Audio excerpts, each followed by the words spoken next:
காதல் கொல்லாதது, ஒரு காவல் இல்லாதது.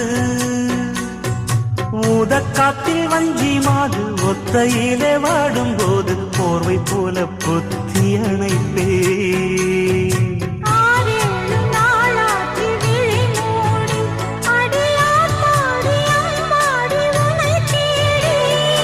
நீதானே மானே என் இளஞ்சோடி, உனை நீங்காது என்றும் என் உயிர் நாடி.